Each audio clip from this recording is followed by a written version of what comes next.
We went down to a second site, a trip of about 140 miles down into the Amazon, to a site where I had read an account of two explorers that went in there, and they'd found this vegetation that was actually extraordinary. And this is the river, one of the rivers that is there. Now it's interesting that this here is in high water. When they went down, it was in low water. It must have been absolutely luxuriant. And this is a place where a creature, I believe, exists that is related to Mokele mbembe. Now, Mokele mbembe is in the Congo in West Africa. This creature, I believe there's a relationship between this creature here, which is the, used to be, there was an Aztec god, a leader called Quetzalcoatl. Now Quetzal means bird and wattle means serpent. And I believe he took his name from a fierce creature that actually existed down in around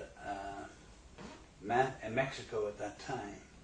It's not unknown that North American Indians do the same thing. They name themselves after a strong animal like a bull or horse or whatever, or farsightedness like an eagle.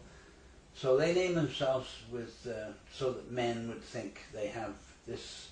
These chiefs have the attributes of these creatures. Now, the first mention of a dragon-like creature came about in ancient Babylon. If you'd like to turn to ancient Babylon, this is called the Ishtar Gate. Now, on the Ishtar Gate was two creatures.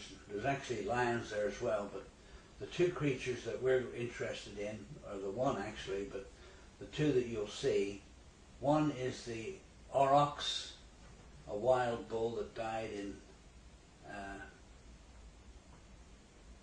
1927, I think it was. But this is the one that we're interested in. This is the Sirish. Now the Sirish is a dragon. It has a single horn. It's also, I believe, what gave rise to the legend of the unicorn. A lot of people think it's the rhinoceros, but a rhinoceros has two horns, one right behind the other. The unicorn, this creature here, the Sirish, as they call it, had one single horn. Now the interesting thing about the Sirish is that it had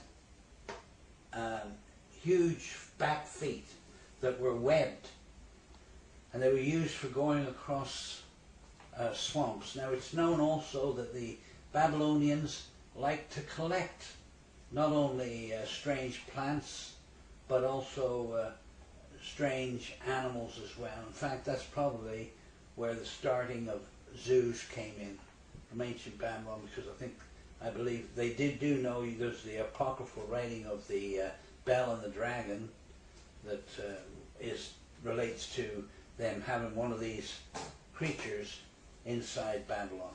So how does it relate to our expedition of Site 2 in the Amazon?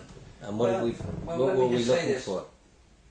The Sirish of ancient Babylon is tied to Mokele mbembe. Mokele mbembe is called the African dragon. And I believe the one that we were going after exists down in that Site 2 of the Amazon. Now that is where we get the name Quetzalcoatl from. And if we ever take a look at it, you'll see this here, is this thermal lake that we went down to.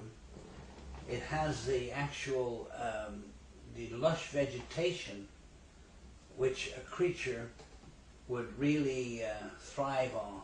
Not only that, but it has heated water. These thermal lakes are all heated by gushing hot springs. And who originally found them that and was reported Herman them? Smith. Now look at this here. you'll notice here there's some, sorry, you have to come down again a bit. There. Okay. You notice there's some wallows. Looks like, not wallows, but something's come up out of the water. It looks like it's dragged mud up in there. And I believe that these are creatures that exist there. And Herman Smith and Rudolf Feng testified to the fact that they actually saw a creature resembling the Sirish or Mokele mbembe down at this lake.